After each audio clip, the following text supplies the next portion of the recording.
बंधुओं, जब भी हम कोई पूजा पाठ जप तप हवन अनुष्ठान करते हैं तो हमारा एक ही उद्देश्य होता है कि हमारे जीवन से दुख दर्द कष्ट जाएं और खुशियां और मानसिक शांति हमारे पास आए।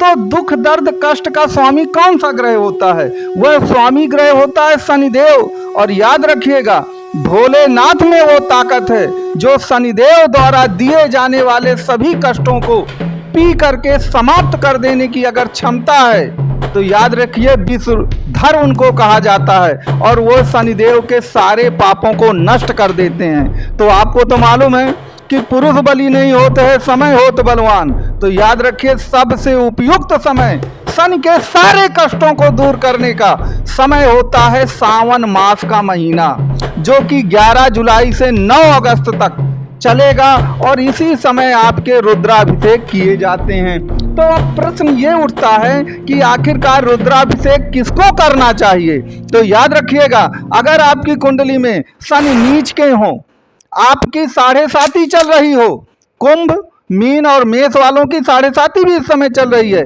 यदि आपकी कुंडली में शनि और चंद्रमा एक साथ हो और विषयोग बनता हो तो आपको 100% कुल मिला के करना ही चाहिए रुद्राभिषेक। इसके अलावा यदि शनि राहु मिलकर पिशाच योग बनाते हो तब भी आपको करना चाहिए। इसके अलावा यदि आपकी कुंडली में शनि और सूर्य पिता पुत्र एक साथ बैठे हों, अब पितृदोष संबंधित कोई भी कमी आपकी कुंडली में हो तब भी आपको रुद्राभिषेक करना चाहिए। इसके अलावा यदि आपकी कुंडली में मार्केश चल रहा है और आपके जान माल की सुरक्षा के लिए 100% आपको रुद्राभिषेक करना चाहिए, क्योंकि रुद्राभिषेक के जब किया जाता है तो याद रखिए इसमें महामृत्युंजय मंत्रों का भी जप किया जाता है। तो अगर आपको फिजिकली कोई समस्या है या आपका मार्केश आ रहा है तो आपको 100% जो है रुद्राभिषेक कराना ही चाहिए। अब प्रश्न ये उठता है कि आप पहले अपनी कुंडली को देखिए, अगर इनमें से कोई भी दोष हैं तो रुद्राभिषेक 100% कराइए, या तो स्वयं करिए या तो आप करवाइए। या आपको यदि कोई भी दिक्कत आती है रुद्राभिषेक में तो आपको नंबर दिए गए हैं, आप दिए गए नंबर पे संपर्क भी कर सकते हैं। इसके अलावा अब प्रश्न उठता है कि रुद्राभिषेक कब करें? हमसे बहुत सारे जातक ये प्रश्न करते हैं कि रुद्राभिषेक कब करना चाहिए।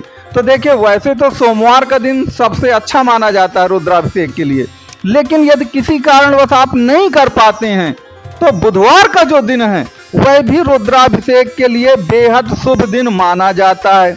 इसके अलावा जिस दिन प्रदोष व्रत हो उस दिन भी आप रुद्राभिषेक जरूर करें, क्योंकि अगर आप इन 3 दिनों के अंतर्गत करते हैं रुद्राभिषेक तो यदि आपके विवाह में विलंब हो रहा है, संतान सुख नहीं मिल पा रहा है, आपके कोर्ट केस चल रहे हैं, नौकरी या जॉब से संबंधित कोई दिक्कत आ रही है, आप ऋण से ग्रस्त हो चुके हैं, तो याद रखिएगा आपको इन सारी परेशानियों से बिल्कुल पूरी तरह से निजात मिल जाएगी। क्योंकि याद रखिए, रुद्राभिषेक जो शंकर भगवान हैं वो रुद्र एक शंकर भगवान का ही एक रूप माना जाता है।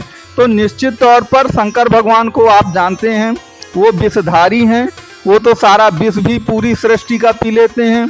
तो आपके दुख दर्द क्या चीज़ हैं, इस बात को आप बिल्कुल मान करके चलिए कि रुद्राभिषेक निश्चित तौर पर आपके लिए लाभकारी होगा।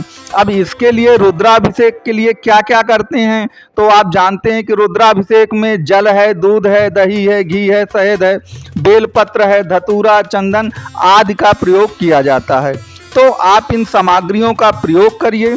आपको रुद्राभिषेक में किसी भी तरह की कोई भी दिक्कत आती है तो नंबर हमारा दिया गया है, आप दिए गए नंबर पे कांटेक्ट कर सकते हैं। इस मामले में आपकी जो भी मदद होगी वो पूरी तरह से की जाएगी।